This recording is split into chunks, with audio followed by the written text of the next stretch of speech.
Happy Valentine's Day. This is Audra. I am going to show you what we are cooking at our house tonight for dinner, making a very fancy Valentine's Day dinner with some shrimp cocktail, lobster mac and cheese, homemade Caesar salad with homemade dressing and croutons, and some big juicy New York strip steaks. I got all this at ALDI. This cost me right around $100, which is definitely a lot more than we would normally spend on dinner for two, but substantially less than we would spend if we went out to a fancy steakhouse, and it's going to be just as good.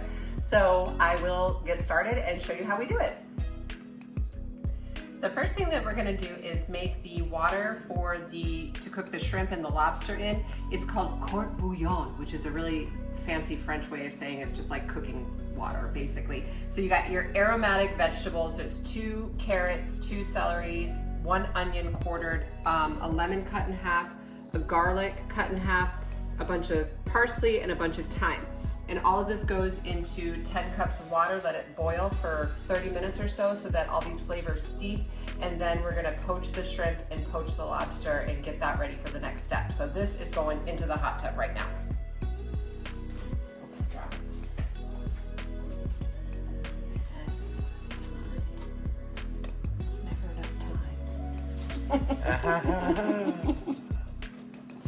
Garlic and the parsley. So put the lid on this, let it come to a boil, and then just let it steep like tea for 30 minutes. Okay, so shrimp's going in the water. It's at just a light simmer. Shrimp cooks really quickly. So you just need about 2.5 minutes on this until it turns pink, and when the shrimp is done, it'll just be like a C, like a letter C. It'll just close up like a C. You don't want to overcook it, and that's it. So this just goes in there for about 2.5 minutes for the shrimp cocktail.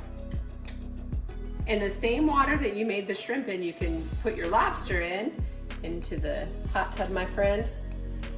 This can be cooked from frozen, so when they are sold frozen, you can cook them from frozen. 12 minutes in the boiling water. Obviously the water's going to cool down because he's frozen solid, but put the lid back on. That'll come back up to a boil. 12 minutes, take him out, and then we'll get him out of his shell. While that water's cooking, I'm making my croutons for the Caesar salad. So I'm using these ciabatta sandwich rolls. I use 4 of them. I think there's 6 to a package, but I use 4 of them, and then just kind of cut them into, I like bigger croutons, so these are a little bit bigger than 1-inch pieces, and these are just seasoned with olive oil, garlic powder, salt, and pepper. And then you take a baking sheet with a little bit of olive oil on it, put them on there like that, and then those just go into a 350-degree oven for like 10 minutes or so until they get golden brown and crunchy, and then those are ready to go for whenever we're ready to put the salad together.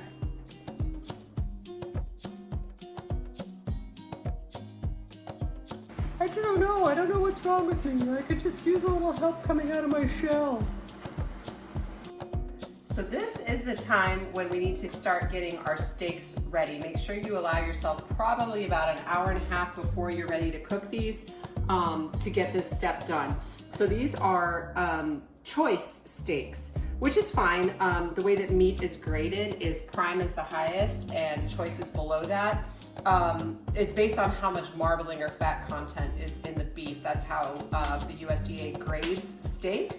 But to make sure that the steak is really tender, you have to salt it first, which I know sounds counterintuitive because you're like, oh, doesn't salt like dry out meat? Well, I mean, after about 40 minutes or so, it's gonna pull the water out of the steak, the moisture out of the steak, but then it puts it back in. It's some reverse osmosis science stuff that I don't really fully understand.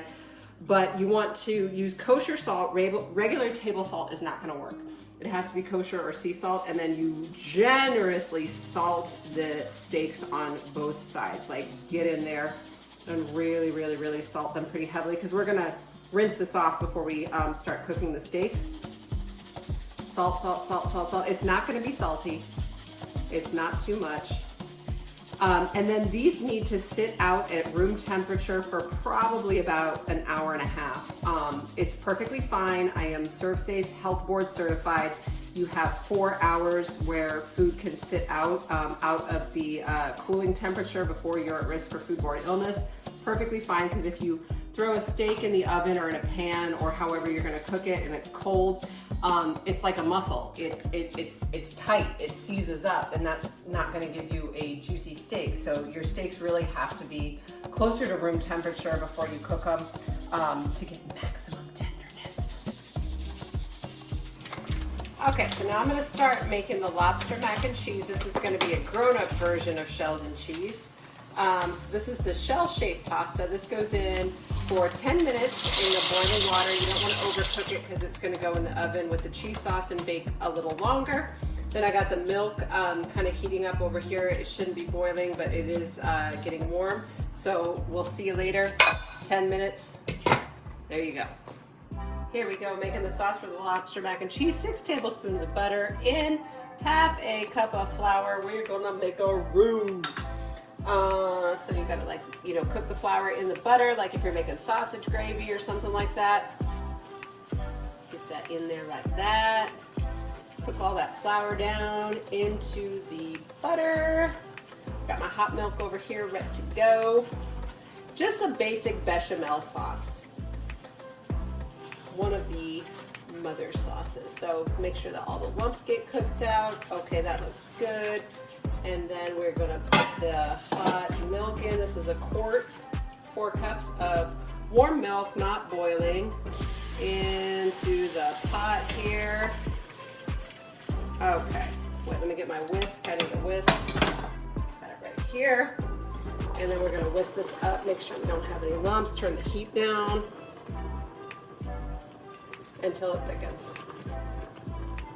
All right, so this is thickened milk, flour, and butter. Then you want to take it off the heat. Lord, have I learned this lesson many times. If you try to put the cheese in while the milk is on the heat, it's gonna get grainy on you and it's gross and no one's gonna want to eat it. So this is this shredded Gruyere and sharp Swiss cheese. This goes in here. I'm gonna let this chill out for just a hot second because I don't want to put this in while it's too hot. If you do, it just needs to be hot enough to melt the cheese. I have ruined so many like green bean casseroles and whatnot by trying to put this stuff in while it's too hot. Just let it cool down for a second before you add your cheese and it'll make it a nice rich cream sauce.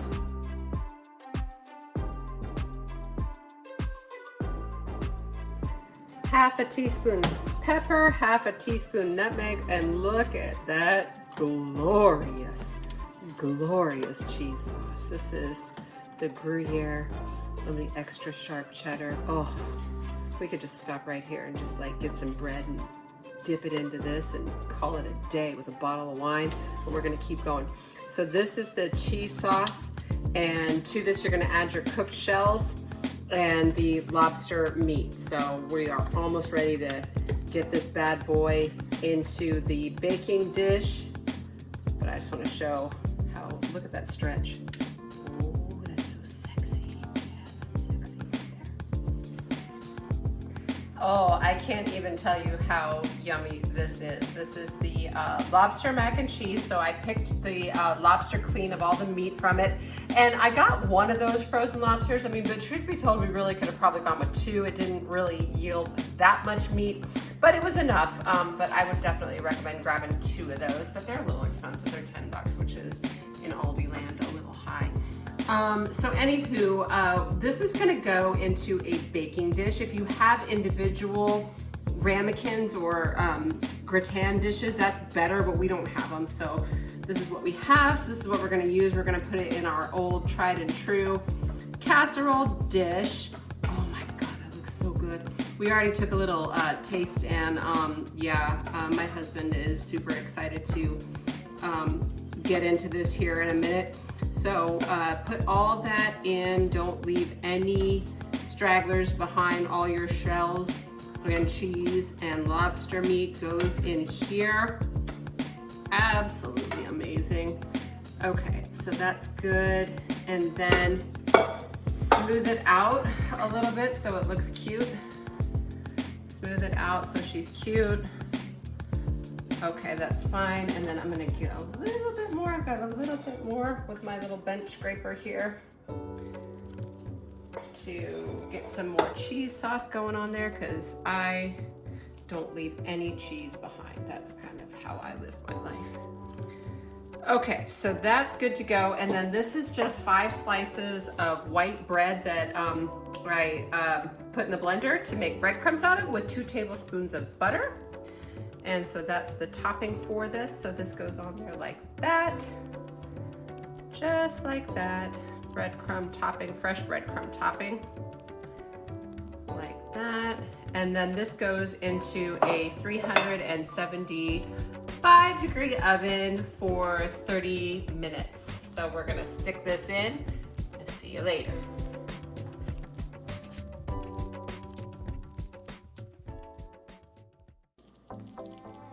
Lobster mac and cheese with Gruyere and extra sharp cheddar. We don't deserve it. We don't deserve it, but this is gonna be amazing. I cannot wait to dive into this, but it just came out of the oven. We're gonna let it chill out for a minute while we finish up the rest of the food, but I cannot wait to eat this. This is like the fat girl's drink right here. So this is the Caesar dressing. It's anchovy paste, garlic, Dijon mustard, lemon juice, and that's pretty much it. Mayo. There's no egg in it like in Caesar dressing because you got mayo, so there's egg and mayo, that will work. And then the romaine lettuce, make sure you soak the romaine lettuce in ice water before you put it into the salad because you want it to be really crisp and really clean and really cold. And when you soak it in an ice water bath, if it's a little wilted or not quite bright green, it'll bring it back to life a little bit. So that is soaking, and we're gonna chop that up and mix it in with the dressing. Okay, so the steaks have been resting for about an hour and a half in the salt rub. So now I'm gonna turn on some cold water and rinse them. Okay, so we're gonna rinse the salt off of them in some cold water. Okay, so rinse all the salt off of these steaks. Rinse this one too. Okay, rinse it all off.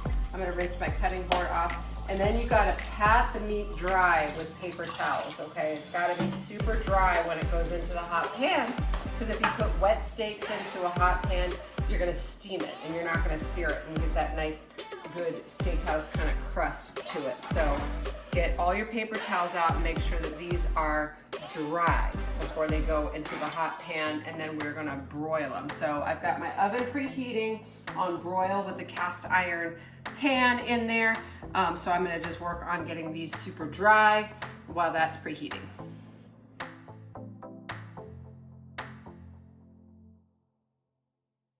So the steaks are done. We just pulled them out of the oven. They've been resting for a little while now, and this is just a little bit of herb butter on top of them. So everything is done. This is how the homemade croutons turned out, Caesar salad, homemade dressing, lobster mac and cheese. So I want to cut into the New York strips that we broiled and see how they turned out. I'm gonna cut right in here and just check how everything looks. There we go, nice little pink center there. That looks really good. Let's see how this one turned out. One for me, one for my Valentine over here, who is also my cameraman. So yeah, we got some nice medium strip steaks, and we're gonna dive into this, and then we're gonna finish up with some spiked chocolate milkshakes here in a little while, but we're gonna eat this real quick, and then we'll see you back in a minute. You have to have chocolate with Valentine's Day, so I saw the chocolate wine that everybody's been talking about, so I bought a bottle of it, and I thought, let's make some chocolate boozy milkshakes. I put in my blender about 2 pretty good sized scoops of chocolate ice cream, and to that I'm gonna add a half a cup of the chocolate wine. So we'll start with a half cup, and if we need more, we can always add more. So half a cup of the chocolate wine in your blender like that.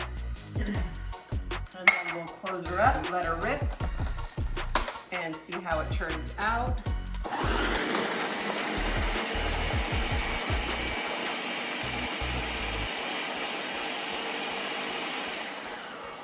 That should be good.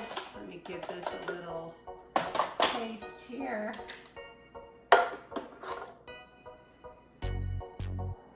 Ooh, that's good. I want to do one more scoop of ice cream though, because it's not quite thick enough for me.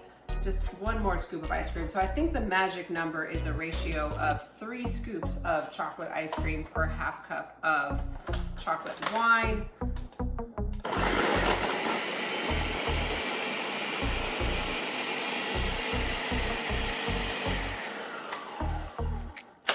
Yeah, that looks much better.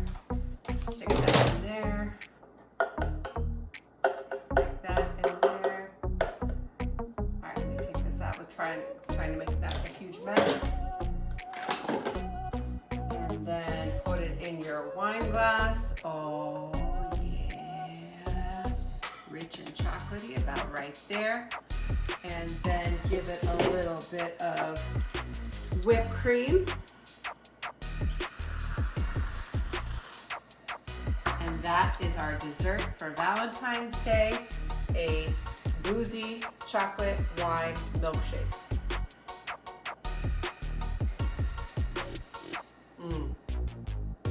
That's good. That is good. I hope everybody has a great Valentine's Day. I'm telling you, this chocolate wine blended up with chocolate ice cream is bomb. You need to try a little bit of this. It's amazing. So I'm going to relax here and enjoy my last little sweet treat with my Valentine. Hope that you have a great day with yours. Happy cooking and have a wonderful Valentine's Day.